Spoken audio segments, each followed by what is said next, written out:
What's going on, everybody? GemMint here, and today we're going to take a look at the Jeph Loeb Tim Sale Hulk Gallery Edition. This collects Hulk Gray issues 1 through 6, and it's an early look. It comes out on March 26th. This is the regular edition, and then there is a direct market variant as well. I read this, I loved it. We're going to take a great deep dive look into it.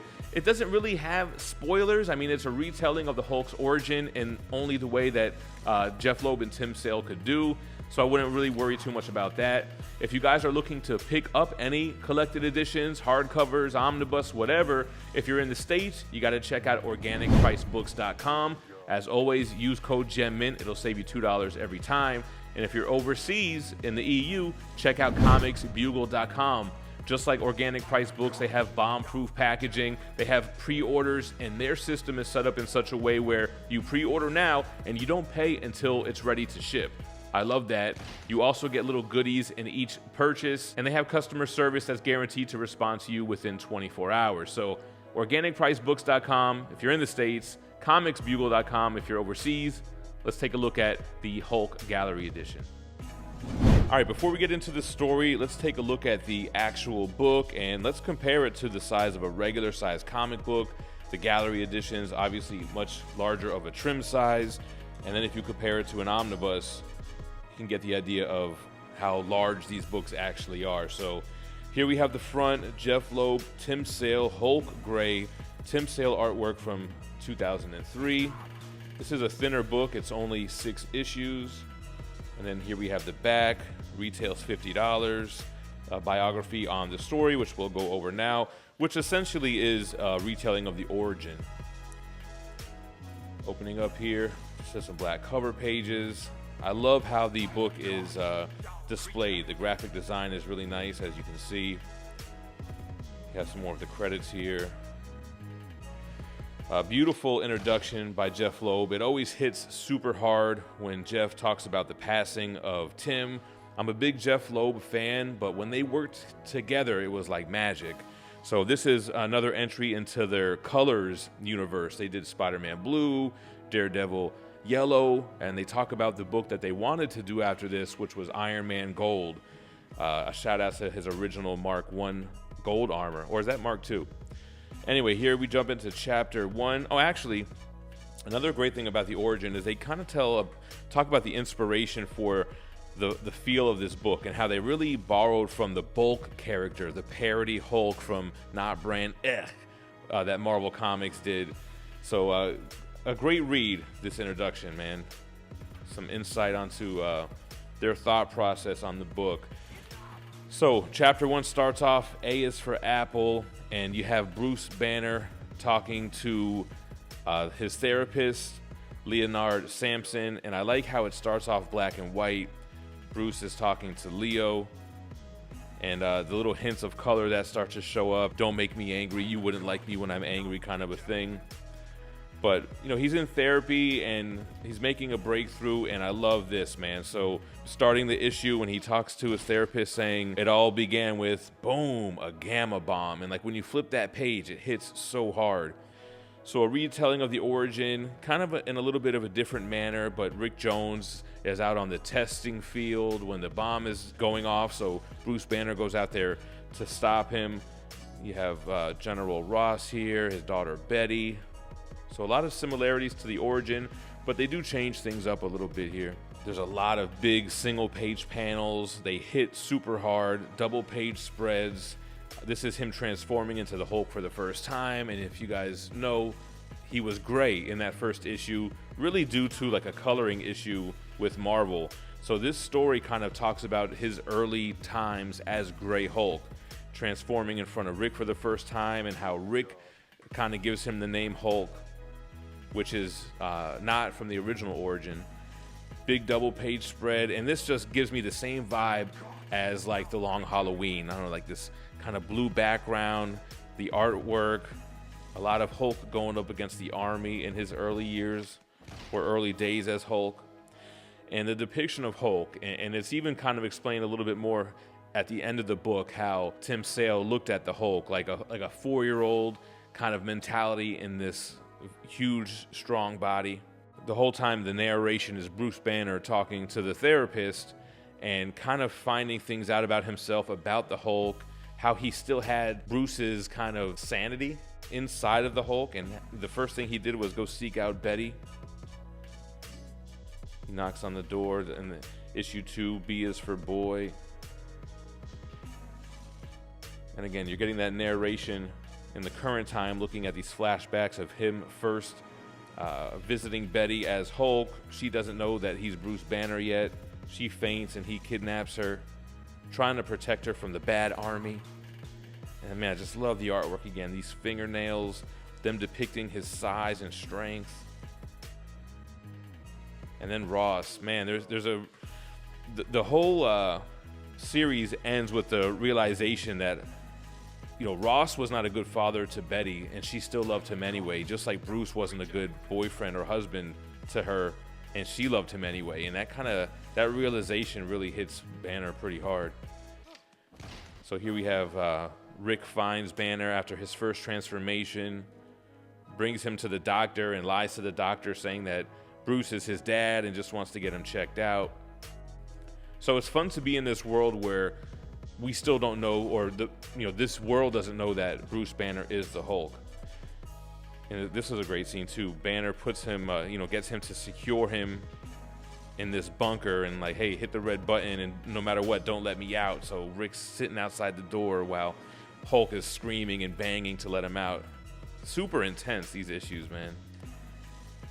Issue 3, or chapter 3, is C is for cry. This is showing that innocence of the Hulk, right? So he's got this bunny rabbit. He's calling it his friend. He's in the desert, in those rocky mountains and such, and petting the rabbit, getting some wetness on his finger, realizing that he kills the rabbit, which will come full circle later with an interaction with Betty. Man, this big artwork again. Those single page panels. And this is like that inspiration from the Incredible Bulk, from the Not Brand Ech, showing kind of like the goofiness of Hulk. Gotta love Rick Jones denying that he knows anything to the army, to Ross. Betty always kind of interfering, and Ross saying, listen, you gotta get out of here. Hulk looking for Rick, finding his jacket, realizing that the army has him. Again, these big leaps that we've always seen Hulk do back in his early days, rescuing Rick from the army interrogation. But what's funny is he comes here to rescue Rick, sees Betty's there. That becomes his main priority, leaving Rick behind, and he's like, all right, I guess I gotta get out of here. Then we have somebody show up to help General Ross. Boom, he has a repulsor blast, and then you got that Iron Man gold. So man, it would have been nice to see that story. Unfortunately, Jeph Loeb and Tim Sale weren't able to do it. Man, look at this, the artwork of Hulk and the reflection of Iron Man's helmet. Chapter 4, D is for dog. Calls him a robot at first, and boom, again, look at this double page spread in this huge Treasury edition. Really is a special story, man. I can see why Marvel published this like this. They did a oversized hardcover that was solicited as an omnibus. I think it was like red, yellow, blue, as Captain America red, Spider-Man blue, Daredevil yellow. I'm not sure if they did other Treasury editions. I would definitely collect all these in Treasury editions. Look, stay away from Betty. He thinks this robot is here to capture Betty. The Hulk Iron Man fight is great. Iron Man trying to lift him up to a high altitude so that he passes out from the lack of oxygen. Hulk falls. Tony is surprised that he survives that long fall to the water, and he really does a number on Tony Stark. That's how we leave him. Basically, the army's like, man, this guy needs medical attention. Man, this went on for days. Ooh.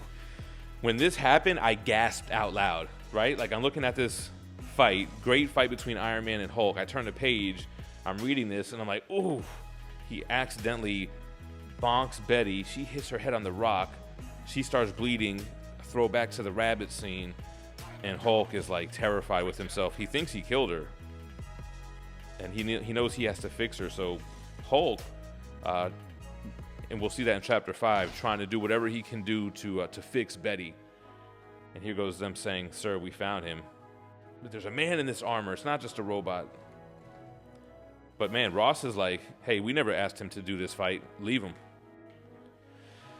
E is for elephant. Here goes Hulk finding a first aid kit at a gas station. He doesn't really know what to do, but all he knows is that he needs to protect Betty. He knows that he loves Betty.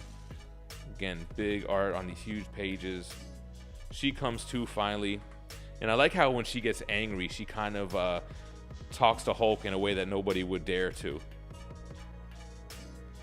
Starts yelling at him, and you know, like a child. Hulk doesn't want her to yell at her. That'll make me mad. I didn't like this part, man. You know, do you even have a mirror? Okay, so you're not a complete idiot. Like, damn, come on, man. Now you're being mean to Hulk. But, you know, I guess he did kidnap her, and she's scared of this monster.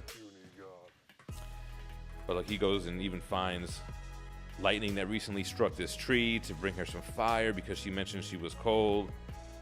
Please let me go. Stay. It was a cold glance right there, right?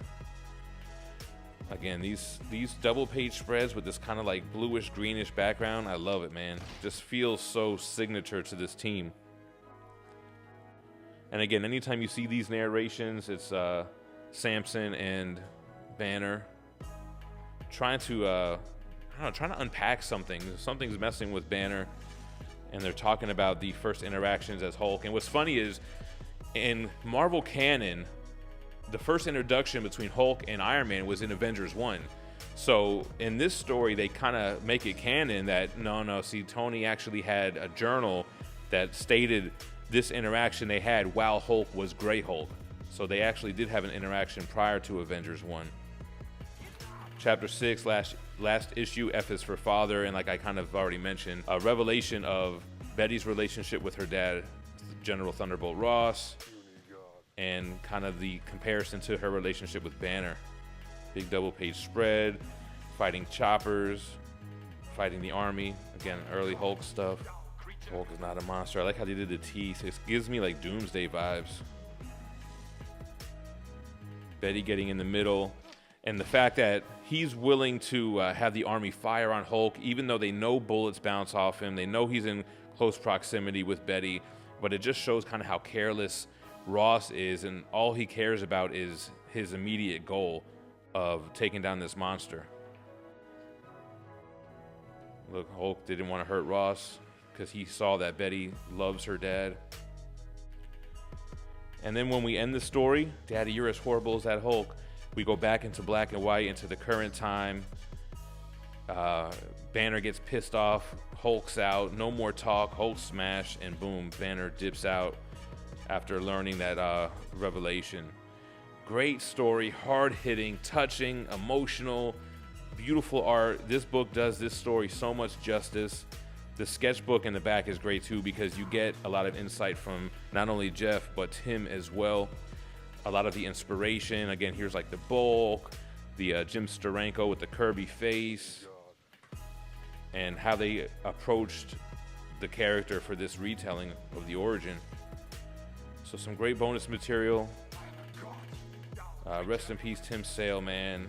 I know it hits Jeph hard, and us too, man. Contributes so much great material in comics. This book was a great book.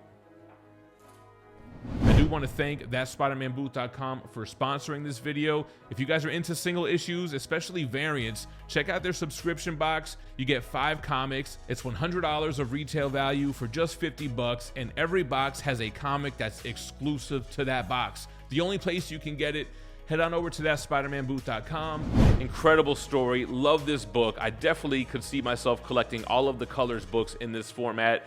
Personally, though, I would rather an omnibus that just collect all of them, since I'm primarily an omnibus collector, but glad that I got a chance to take a look at this early and read this story and share it with you guys. Let me know what you think about it in the comments down below. Is this something you're looking to pick up? And let me know, did they come out with the other ones? Daredevil Yellow, Spider-Man Blue, what is it, Captain America Red, in this same gallery edition hardcover set? Let me know, and thanks for watching. Stay minty fresh. Peace.